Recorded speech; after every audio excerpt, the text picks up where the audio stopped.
ताकि उसके माध्यम से पूरे देश भर में जहां जहां उसकी पहुंच हो लोगों को जागृत किया जा सके और जनमानस को जागृत करने के लिए, जन चेतना को झकझोर देने के लिए प्रेस ने अपना भूमिका समय समय पर निभाई। वर्तमान परिप्रेक्ष्य में जब हम लोग आते हैं तो देखते हैं कि कहने के लिए हम लोग कई प्रकार की जो महत्वपूर्ण उपमाओं को भी देते हैं और कई प्रकार की बातों को अपने समझते भी हैं और उसको प्रयोग भी करते हैं, लेकिन उसके महत्व को हम लोग अंदर तक कितना समझ पाते हैं बहुत जरूरी है। आज हम सभी लोग जानते हैं कि, और ये बात हमको लग रहा है इतनी बार दोहराई जाती है कि सब लोग इसको समझ गए, सब लोगों ने सुना है कि हम लोग आज लोकतंत्र के चतुर्थ स्तंभ के तौर पे मीडिया को देखते हैं और माना जाता है। परंतु हम लोग को ये समझना बहुत जरूरी है कि जब 3 स्तंभ हम लोग ऑलरेडी स्थापित किए हैं और उसमें अगर चौथा स्तंभ की भूमिका में आज मीडिया है, तो ये समझना होगा कि जो लोकतंत्र की जो इमारत है उसको किस प्रकार से मजबूती देने में, संबल देने में मीडिया का जो महत्व है, उसको जिस शब्दों में ये रखा गया है उसके महत्व को समझते हुए सब लोग उस पर और बेहतर जिम्मेदारी के साथ हम लोग उस चुनौती को लेकर आगे बढ़े, ताकि जिस प्रकार से ये जो पावर है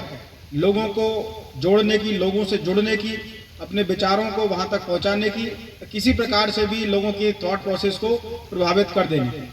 अगर हम लोग आज बात करते हैं तो प्रशासनिक दृष्टिकोण से हम लोग किस प्रकार से देखते हैं मीडिया के साथ हम लोग का एक चोली दामन का जो साथ है, लेकिन अगर हम लोग उस दायरे से अगर अपने आप को निकालें, अगर हम लोग अपने थोड़ा पीछे जाएं, विद्यार्थी जीवन में जब हम लोग तैयारी करते थे उस समय भी हम लोग न्यूज़पेपर को डेली पढ़ते थे और उस समय हमारा फोकस उसमें पढ़ने में रहता था कि मेनली हम उसमें से इंफॉर्मेशन रिसीव करते थे कि किस प्रकार से देश दुनिया में कहाँ कहाँ महत्वपूर्ण गतिविधियां हो रही हैं, उनको हम पढ़ते थे। जो मुख्य विचारक हुआ करते थे उनके जो किस प्रकार से लेख उन्होंने लिखे हैं किसी विषय को लेकर, किसी राष्ट्रीय विषय को लेकर, किसी अर्थव्यवस्था को लेकर, कोई अंतर्राष्ट्रीय संबंधों के ऊपर या देश की किसी भी नीति के ऊपर किस प्रकार से उन्होंने अपनी चर्चा की है। तो एक आम व्यक्ति के अगर जीवन में देखें तो एक सेम पेपर को अगर हम लोग 10 आदमी के सामने रखेंगे या सेम इंफॉर्मेशन को अगर 10 लोगों के सामने रखेंगे तो वो उसको अलग अलग तरह से ग्रहण करेंगे। तो ऐसे में सबसे पहले हम जिस प्रकार से अपने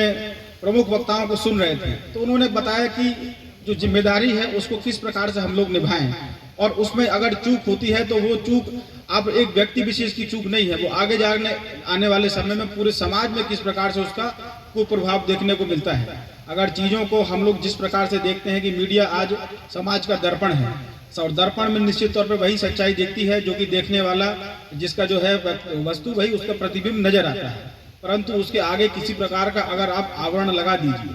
या आवरण के आगे किसी प्रकार से आप उस वस्तु स्थिति को छुपाने का प्रयास कीजिए या उसको अपने अनुसार उसमें कोई नई वस्तु को जोड़ दीजिए तो निश्चित तौर पर प्रतिबिंब भी बदल जाएगा और वास्तविकता भी बदल जाएगी। तो ऐसे में हम लोग अपनी जिम्मेदारी को और बेहतर तरह से निर्वहन करें, ये सभी को मिलजुल के इसका ध्यान रखना चाहिए। हम अगर बोकारो के कॉन्टेक्स्ट में बात करें तो जिस प्रकार से हम लोग प्रशासनिक अपने दैनिक जीवन के जो विषय है, प्रशासनिक विषय है, जो हम लोग का कार्य है, उसमें हमारा और आप लोगों के साथ जो संबंध है बहुत ही अच्छा एक कोऑर्डिनेशन हम लोग का सभी के साथ रहा, चाहे वो प्रिंट मीडिया में है चाहे वो इलेक्ट्रॉनिक मीडिया में है। और पिछले कुछ हमारा 1.25 साल का जो मेरा टेन्योर रहा इसमें हम लोगों ने कई लॉ एंड